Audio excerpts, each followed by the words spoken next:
The Killing Ground.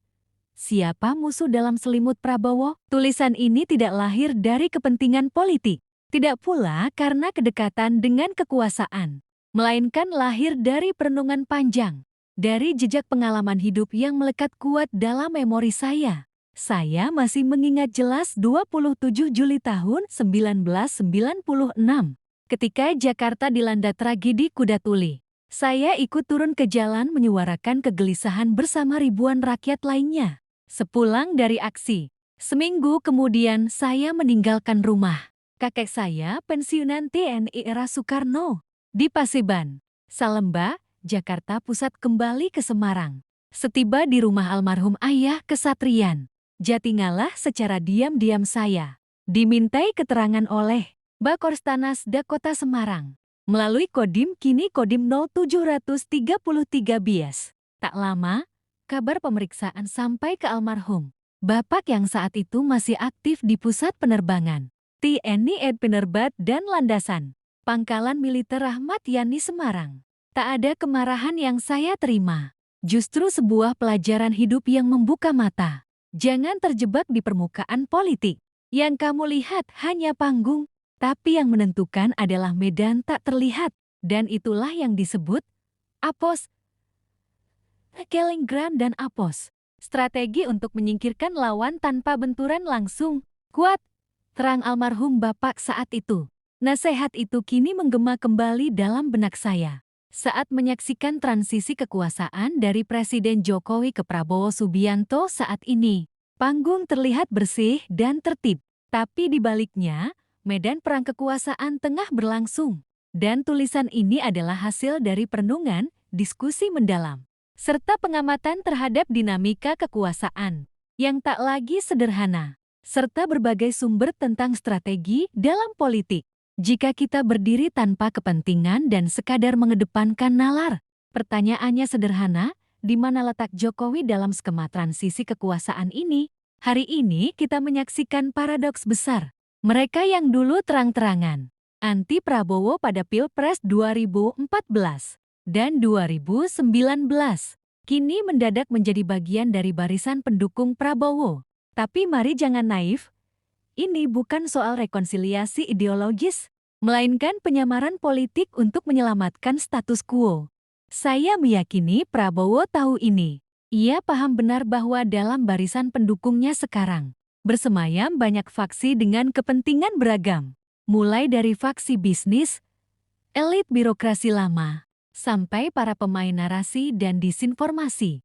Tapi seperti dalam teori intelijen klasik, Prabowo sedang menunggu momen tepat untuk mengaktifkan medan The Killing Ground.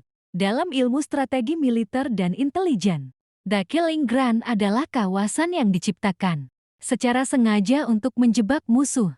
Mereka akan masuk dengan percaya diri, hanya untuk disingkirkan secara sistematis, satu persatu, tanpa ampun. Jika benar Prabowo tengah memainkan strategi ini, maka ada indikasi bahwa dia tidak akan menyerang faksi status quo secara frontal. Ia akan menciptakan ruang kompromi semu, lalu mengarahkan mereka ke medan eliminasi melalui hukum, narasi publik, dan keputusan kebijakan yang bersifat cleansing terhadap jaringan kekuasaan lama. Status quo, mereka adalah sisa-sisa kekuasaan 10 tahun Jokowi yang kini menempel pada wajah baru pemerintahan. Di antaranya, elit birokrasi istana yang dulu menjadi motor proyek-proyek besar, taipan dan investor besar yang terbiasa mendapat perlakuan istimewa di era Jokowi, aparat pengendali narasi publik, dari buzzer, pemilik media, hingga tokoh intelektual bayaran yang memainkan persepsi publik. Faksi ini tidak menginginkan perubahan. Mereka ingin Prabowo menjadi presiden boneka, agar semua jalur kekuasaan tetap berada di tangan mereka. Tapi apakah Prabowo akan membiarkan dirinya dikendalikan? Sampai di sini saya mengajak untuk melihat keadaan beberapa minggu ke depan dengan jernih dan jeli. Ini akan lebih objektif ketimbang saya mendahului keadaan yang belum bisa diketahui. Bagaimana pemimpin menyingkirkan faksi lama? Beberapa pemimpin dunia pernah menghadapi situasi serupa. Misalnya Xi Jinping langsung membersihkan loyalis pendahulunya lewat operasi anti korupsi. Recep Tayyip Erdogan memanfaatkan momentum kudeta gagal untuk menghancurkan faksi Gulen. Putin menyingkirkan oligarki lama dengan menuntut loyalitas total kepada negara. Langkah-langkah ini bukan tanpa risiko, tapi mereka yang berani mengeksekusi strategi killing ground. Inilah yang mampu mengubah peta politik negaranya dan menuai perubahan besar yang lama disita-citakan rakyat. Rakyat tidak boleh lengah. Transisi kekuasaan adalah momen krusial. Dan untuk wujudkan perubahan besar yang paling mungkin kita lakukan adalah menolak propaganda dan politik kemasan. Jangan percaya pada wajah-wajah lama yang berganti baju tapi masih membawa agenda lama. Dukung transparansi pemerintahan Prabowo. Dorong audit proyek infrastruktur era Jokowi yang kemudian ditemukan pelaku korupsi dan penyeleweng konstitusi. Waspadai politik dinasti, gerakan melawan nepotisme harus tetap hidup. Perkuat kontrol sipil, media independen, LSM, dan aktivis harus mengawasi setiap kebijakan strategis. Jalan dua arah bagi Presiden Prabowo. Pak Presiden Prabowo punya dua pilihan sejarah. Menjadi presiden transaksional yang dikendalikan oleh faksi status quo. Menjadi pemimpin reformis yang membersihkan gelanggang kekuasaan dari para penyamun. Strategi The Killing Ground adalah kesempatan baginya untuk menyingkirkan musuh-musuh dalam selimut tanpa kekerasan, tanpa kudeta, hanya dengan kecerdikan dan keberanian moral. Rakyat harus mendukung perubahan, bukan hanya dengan suara, tapi dengan sikap kritis dan kesadaran kolektif. Sebab sekali lagi, sejarah selalu menyimpan ruang bagi pemimpin berani yang mampu mengalahkan musuh yang tak terlihat. Saya yakin, kita bersama Prabowo akan tiba di sana bersama Indonesia yang damai dan lebih baik, supaya kita bisa menyaksikan dan merasakan perubahan yang telah lama disita-citakan.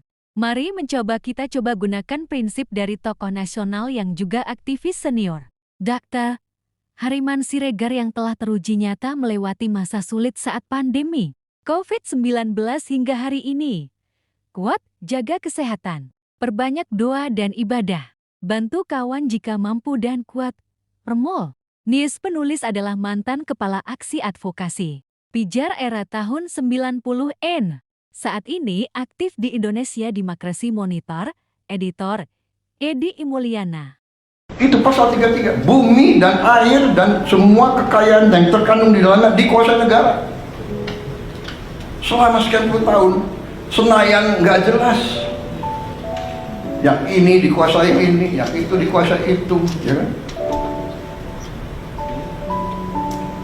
Kemudian kita lupa